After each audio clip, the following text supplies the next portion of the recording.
Welcome to the TCHub Predictions for week number 14 of the Premier League calendar this season. I'm Russ, but before we get on to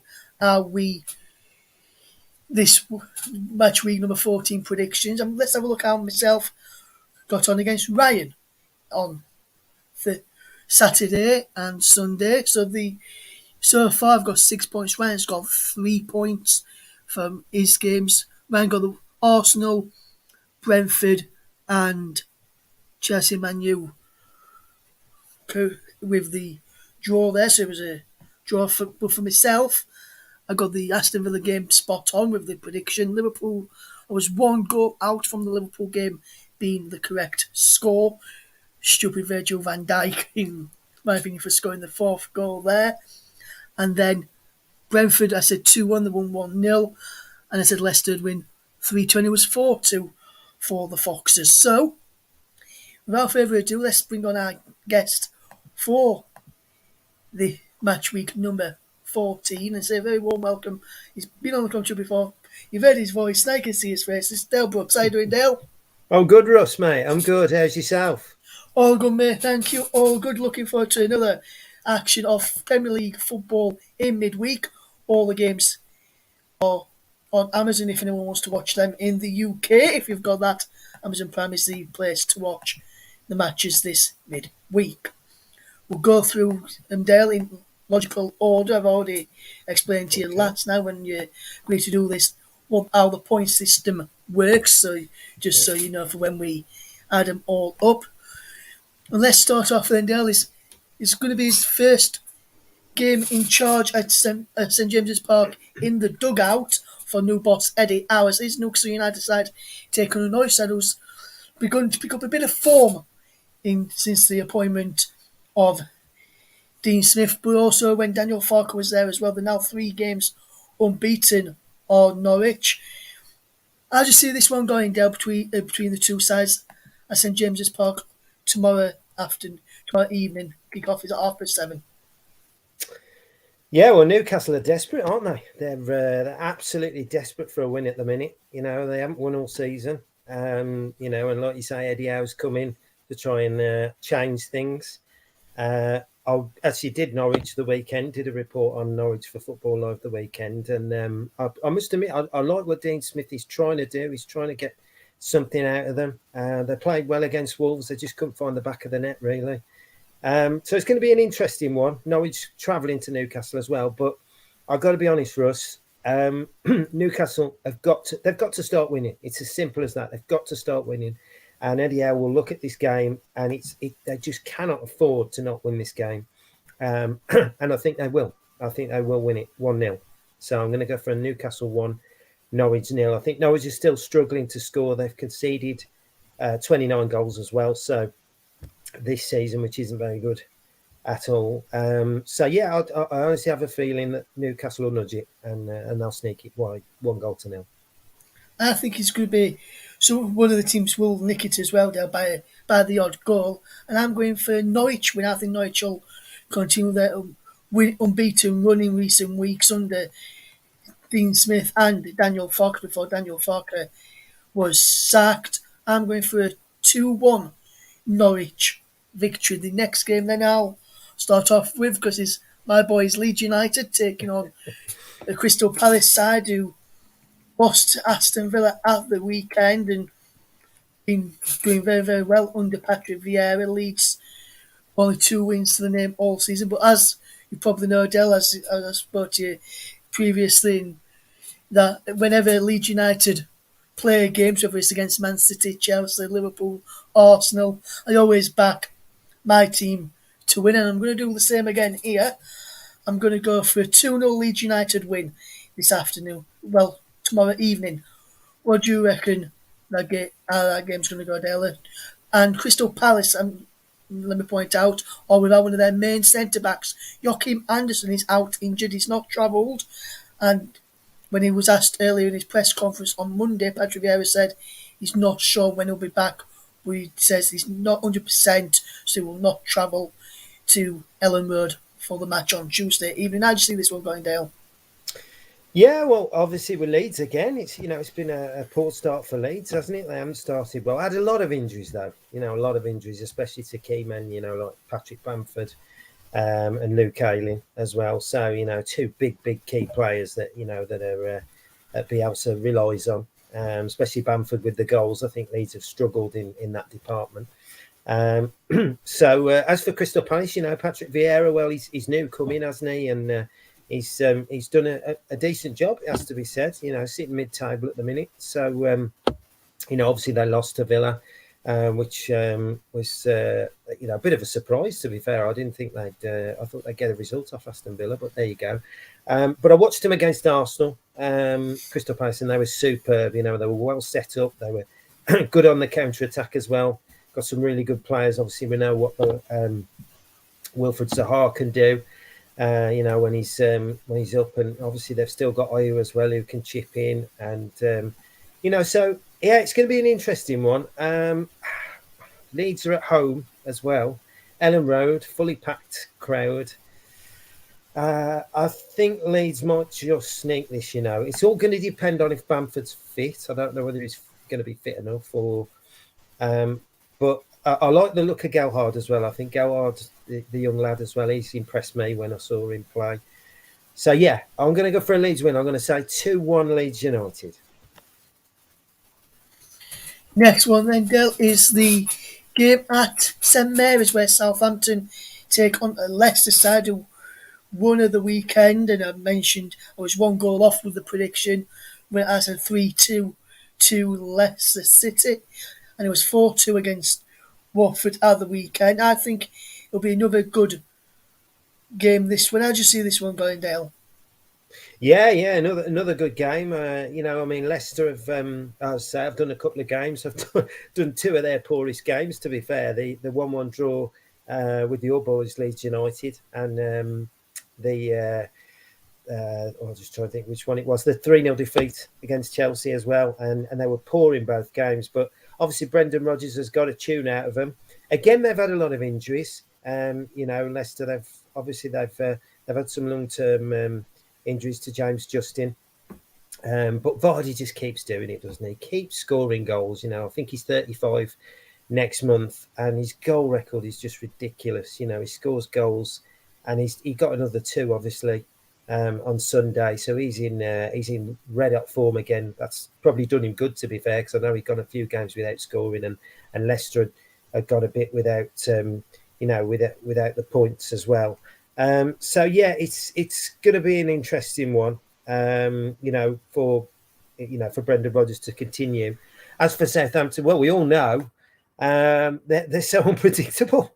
They really are. I mean, they lost. Obviously, it was 9-0 to Leicester, wasn't it? Just a couple of seasons ago, they got absolutely annihilated. So I'm sure that'll be in the back of Ralph Hasenhüttl's mind. But I think looking at it, Southampton's so unpredictable. But I think I'm going to sit on the fence with this one, Russ. I've got to be honest with you, because Leicester are in good form. Southampton, you just don't know what you're going to get from them. Obviously, Armstrong's done well for them since signing from Blackburn. He's got a few goals under his belt. Shay Adams can pop up with some goals. So I'm going to say there's goals in it, and I'm going to go for a 2-2 draw. I'm going for another 2-1 victory for Leicester. I think Leicester will nick it, and I think there'll be goals in it, like you said, yeah, but I think it will be a 2-1 win for the Foxes down on the south coast. Next up is also on Wednesday. Southampton Leicester is one of the games on Wednesday as well. The next game is at Vicarage Road, where Watford, last time they were at Vicarage Road, pumped Manchester United for 4 in a 4-1 victory. Chelsea are the visitors this time, and Chelsea are in really good form, drew with Manchester United at the weekend. Dale, how do you see this game going? Because for me, I'm going for a 3-0 Chelsea win. Yeah, I've got to say, Chelsea look great. They look brilliant. Every time I've watched them again, I've done a couple of games on them. They're like a machine. Thomas Tuchel's got them playing some brilliant football. And Reece James it's incredible to think Reece James is the Premier League top scorer for Chelsea. Absolutely amazing. But they've still continued to churn out the results despite Lukaku, their main man, so to speak, being out the last, I think, 7 or 8 games. Obviously, he came back off the bench against Manchester United. So that was a big boost. But Chelsea haven't needed him. They haven't needed him. So, they've obviously gone with Kai Havertz up there, up top. And it just it doesn't matter what they do, Chelsea. Doesn't matter who they put in. Obviously they've been swapping the defence with Christensen and Chalobah a lot, swapping around. Chalobah's done brilliant since coming in. So, yeah, I can't see anything but a Chelsea win on with you. As for Claudio Ranieri, though, of course, it's his former club, a long time ago now, of course. But, and Watford, he's come in and, he's got him playing some great football. I had a brilliant win at Everton just a few weeks ago, of course.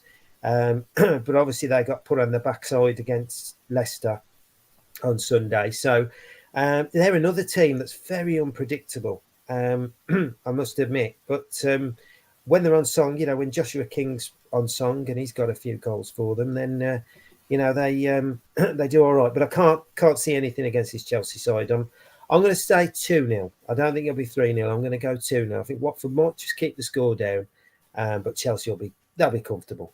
So I'm going to go 2-0 Chelsea. Well, next up then, Dale, it's a game at the London Stadium as West Ham United take on Brighton. It's a 2-2. For me, I'm going for a 2-2 draw for this one. Both teams doing fairly well already this season. How do you see this one going, Dale? Well, I was quite amazed, Russ. I mean, Brighton fans, I'm sure, will be able to tell me a little bit more. But obviously, Graham Potter was booed off. Against yourselves in the 0-0 draw, against Leeds the weekend. I just could not believe that because, Brighton play some wonderful football. They really do. I mean, I know they've been struggling for goals, but, they're just, that's all they're missing really. When Mopai doesn't score, they don't seem to score. So they struggle a little bit in that department. But they play some great football. They've had some great results. Let's not forget, just a few weeks ago, they went and drew with Liverpool. And we all know how good Liverpool have been playing. That was a brilliant 2-2 draw. And they could have even won it. They had chances to win it. They're just struggling to convert the chances. But yeah, I mean, they're coming up against a very, very good West Ham side. Let's not forget. David Moyes, what a top manager. I really do rate David Moyes. When he went in at West Ham, there was question marks. I didn't think there was any question marks. He's a really good manager. He knows what he wants from his side, and he's proven that exactly where, coming back to West Ham and doing what he's done. They've obviously started very, very strong this season. They obviously got beat by Wolves a couple of weeks ago, which set them back.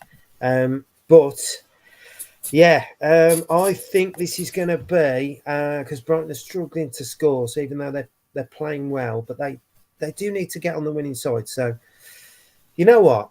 I'm going to stick my neck out here. And I'm going to say Brighton are going to nick this.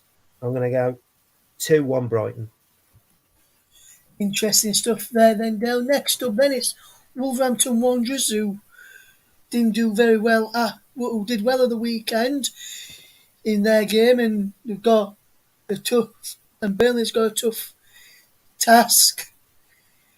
You saw the Wolves match, as you mentioned. You saw Norwich, so you saw Wolves.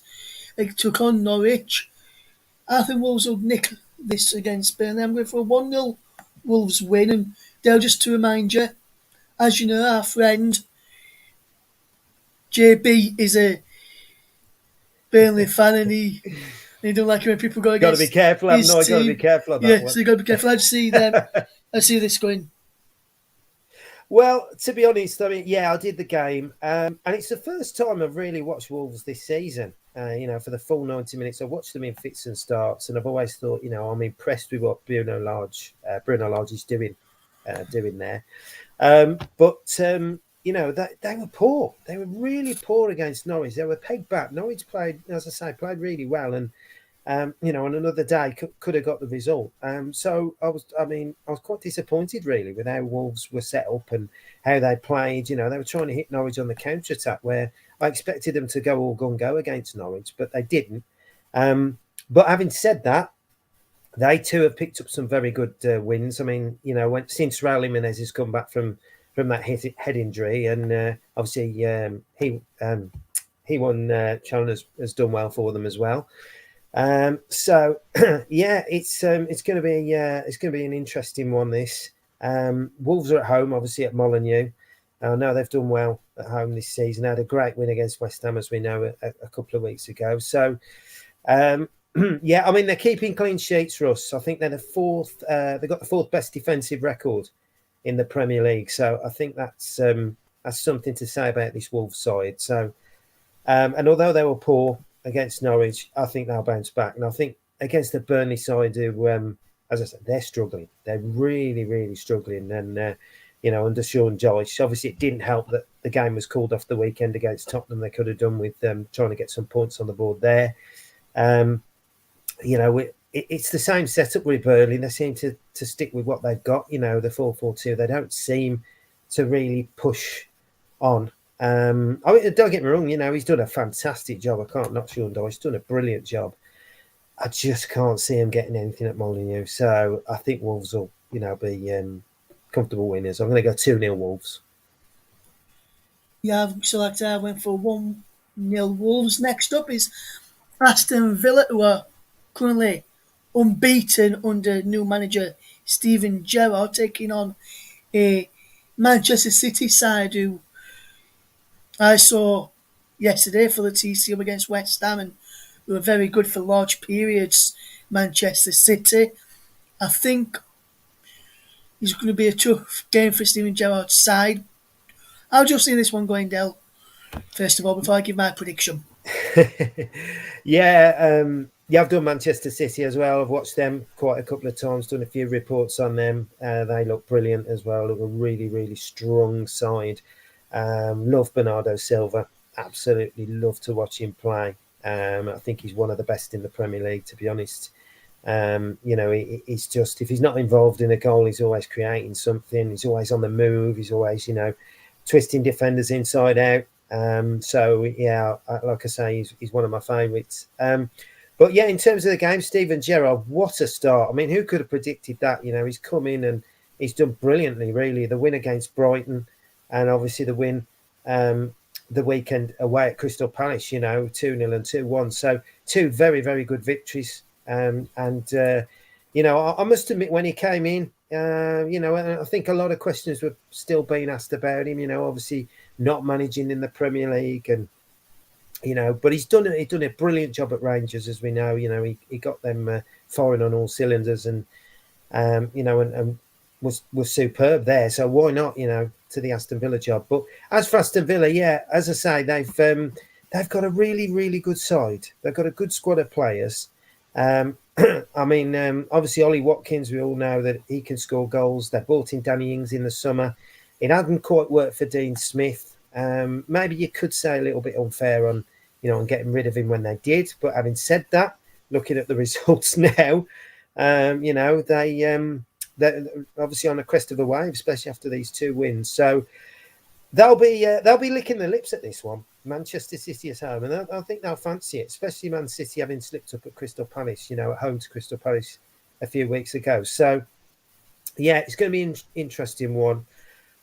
If Man City turn up and they're on their day, and you get the Cancelos and the Jesuses and the Silvers turn up, and they can be, they'll be too good for Villa. So, yeah, I think Pep Guardiola, that they need to keep the run going because Chelsea are playing very well. So I think they'll just nick it. So I'm going to go 2-1 Manchester City. I think Villa will score, but I think Man City will be too strong. So 2-1 Man City. I'm going for a 2-2 draw. So a Desmond, to the people that don't know what that is as well. So next up then, Del, it's the Merseyside derby, and Everton on a really bad run at the moment. Lost again at the weekend to Brentford, and Liverpool. They're just so good to watch at the moment. I saw them against Arsenal for the commentary hub, and all our partner platforms, and they were really, really good to watch against Arsenal. Salah's goal on that day was absolutely superb, and for me, I think Liverpool. I can't see anyone stopping Liverpool at the moment, and I'm sad to say that because I know Leeds have got them coming up in a few weeks on Boxing Day to be precise. But I think Everton will lose this quite comfortably. I'm going for a 4-0 Liverpool victory. I think Liverpool will win quite convincingly because Everton not playing some good football at the moment. I think maybe as Rafa Benitez lost the job, maybe that's what I think has happened, and that's lost the dressing room. I think that's why Everton are playing like they are at this moment in time, and could he lose his job if they lose this Merseyside derby to the scoreline I've just predicted. But Dale, what do you reckon the score's going to be, my friend? Yeah, they were poor against Manchester City. I mean, most teams are struggle against Manchester City, but they were really, really poor. I think they had only one shot on goal.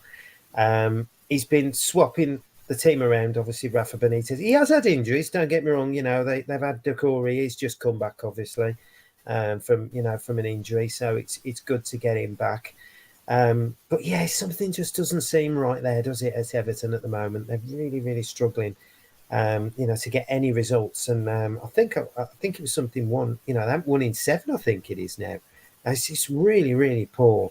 From a Rafa Benitez side. I mean, you know what you're going to get. You know what you're going to get with Rafa Benitez. The way they set up. Defensively, they've got to be organised, but they haven't been that. They haven't even been that. And against, as I say, against Brentford, although they only lost 1-0. I managed to watch a lot of the second half. They could have lost that by a lot more. They seem very, very toothless up front. I mean, Rondon hasn't even got a Premier League goal, since signing for Everton. So that just shows you how they are really, really struggling for goals at the moment. I don't think they'll quite get sucked into, the relegation battle. But they're not heading in the right direction. But yeah, like you say, Russ, that Liverpool side, they just keep going, don't they? Keep breaking the numbers. Mo Salah's just ridiculously good. Scoring goals left, right, and centre. Another spectacular win the weekend. They hitting form, but it's a Merseyside derby, and a local derby. Anything can happen in a derby. Absolutely anything. You can be on top form. And play against teams. I've seen it, with my team where, they've been on top form and lost. And I've seen them the other way around where they've been unexpected to win after and managed to get a win. So I'm going to, I don't think Liverpool, I don't think Everton will win the game, but I think they'll get something from it. They need to get something from this game. So I'm going to say 1-1. It'll be a tightly contested derby. And I'm going to go 1-1. Yes, that comes to the end of the Wednesday's games. 2 games left in week number 14 of the Premier League campaign, and it's Tottenham against Brentford first of the final 2. And I think where Brentford are playing recently and Tottenham are playing as well, I know they beat Leeds the weekend, just gone by the weekend before that, by 2 deflected goals and 2 lucky goals in 2 lucky that. goals. But they haven't been great. Got knocked out to the Europa League last Thursday, which is the last game, so a week when they play Brentford, a week prior to that. So they'll probably still have that in back of the mind. They probably wanted the game against Burnley to go ahead so they could get that out of the system as well. I think Brentford will nick this. I'm going for a 2-1 Brentford win for me, Dale. How do you see Tottenham against Brentford going? Yeah, well, again, obviously a new manager coming in, Antonio Conte coming in at Tottenham. Harry Kane seems to be finding his form for England, but he can't seem to hit a barn door for Tottenham, can he? I mean, it's really crazy how that's happened. But I'm sure Conte's going to hope to try and get a tune out of him. Obviously, Son hasn't been brilliantly on form either, and they have struggled, but he's from the phone-ins I've been listening to as well, a lot of Tottenham fans are really disappointed with the way the season's gone. And Brentford have been brilliant. They've come into the Premier League. They've played some super football and under Thomas Frank, very attractive. I've managed to get to watch them and report on them a couple of times as well. Ivan Toney has been the danger man, and Mbeumo, to be fair. That the two of them have worked really well together up front, and they've been scoring goals. Obviously, they'd had a bit of a slip up the last couple of games, but they got back to it, against Everton. And obviously they got shunted at Burnley, which was the game I did, which was quite disappointing. So, I think Conte with Tottenham, I think they're going to win this, Tottenham. Yeah, I really do, because they've got to start winning. They've got to start winning. Conte's got to start, winning over the Tottenham fans. I know it sounds daft, but obviously they've had a poor start, and losing in Europe the other night wasn't great. So, yeah, I think Tottenham will be too strong for Brentford, and I'm going to back Harry Kane to get a couple. So I'm going to go 3-1 Tottenham. Just 3-1 Tottenham there for Dale. Last game then, Dale, is Manchester United, who appointed Ralph Rangnick on Monday as their interim head coach for the remainder of the season, subject to getting his visa in. They're taking on an Arsenal side who have been in good form of late and did very, very well against Newcastle at the weekend. A struggling Newcastle at that, and I think Arsenal may win this one as well. I know Man United got a positive result yesterday, maybe too early for Ralph Rangnick to get his ideas across to the players for me. So I'm going to go for a 3-1 Arsenal win here. And obviously, our friend Mike as well, Mike Orman, he's an Arsenal fan, so I wonder what he reckons to your prediction when you say your prediction for this game between Manchester United and Arsenal, which is the final game of week number 14 and the final game on Thursday and the last game on Thursday. Yeah, sorry, Mike, you're not going to like me. Not going to like me, but no, like you say, Ralph Rangnick's come in. He's got to get to know the players. I get that, but when a new manager comes in, those players now, and I mean now, have to start playing, and they've got to play to the potential. And we all know what a wonderful side Manchester United have got. They've got quality all over the pitch. And obviously Sancho's come in. Carrick brought him in, the last few games, and he's done well. So, yeah, I just think they'll be up for it. I think they'll really, really be flying out of the blocks because they want to impress the manager. They'll all be playing for their places. And yes, Arsenal have done well. Obviously they had a stuttering start to the season, but Arteta seems to have got them back on, a straight road now. And they were very impressive on Saturday against Newcastle. They've had some good wins. But having said that, like I mentioned earlier in the programme, Crystal Palace went up there and won that, and beat them at the Emirates. So I think it's going to be an interesting one. I think personally, like I say, Manchester United are going to be too strong, and I think they'll just come flying out of the blocks. I think they'll beat Arsenal. So I'm going to say, do you know what? 3-1 Manchester United. 3-1. Yeah, I think the other way around, Russ. So sorry, Mike. 3-1 Manchester United. Yeah, I think they'll just come guns blazing. And like I say, they'll want to impress the manager, and Arsenal won't know what's hit them. Because defensively, Arsenal still do struggle. So, yeah, 3-1 Manchester United. Yes, so while we're waiting for I get the scores up on the screen, what I will ask you, Dale, is ready to tell the listeners about it. You're a West Bromwich Albion fan for your sins, as I know, and probably most of the team in the commentary room know, but people that won't know is the viewers who watch this. So some of the people who watch this won't know that. Just talk to us about the Baggies season so far. What have you made to the season so far in the Championship, Dale? Oh dear, do we have to mention them? Yeah, I'm afraid you do, Dale. I'm afraid you do. It's been a stuttering start, to be honest, Russ. I've managed to get to a few games, as you know. I've been lucky enough to get to a few games, but the first few games was fantastic. Under Varish Mill, we played some super stuff. We were pressing high. The intensity was there. And we were getting results, and we beat Sheffield United 4-0, which everybody just keeps on going back to and thinking, why can't we, do that, repeat that? But it all seemed to go wrong. We played Blackburn away, and we scored, I think, after 30 seconds, and we won that game very, very convincingly. It was really good game management. It was good press intensity to get the goals. But something just didn't seem right. And then we drew against Millwall, we drew against Preston.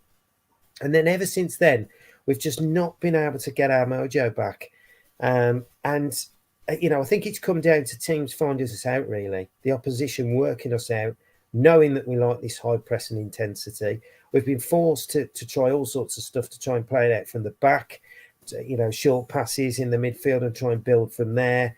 And it just hasn't worked. Simply hasn't worked. And it's just got to a stage now where... the problem that we've got is nothing's changing.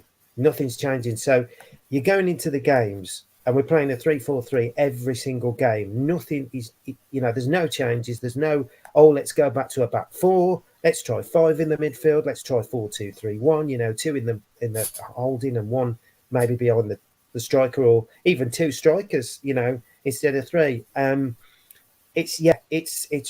It's been poor. It's been poor. And I have to say we've been lucky. I went to the Hull game. Yes, we dominated it, but we were lucky to win that by 1-0. Birmingham. Okay, fair enough. Maybe we edged them just on possession, but they had their chances. And on another day, we could have lost that. Swansea was poor, very poor. Stoke was very poor. So, it has been a very poor start.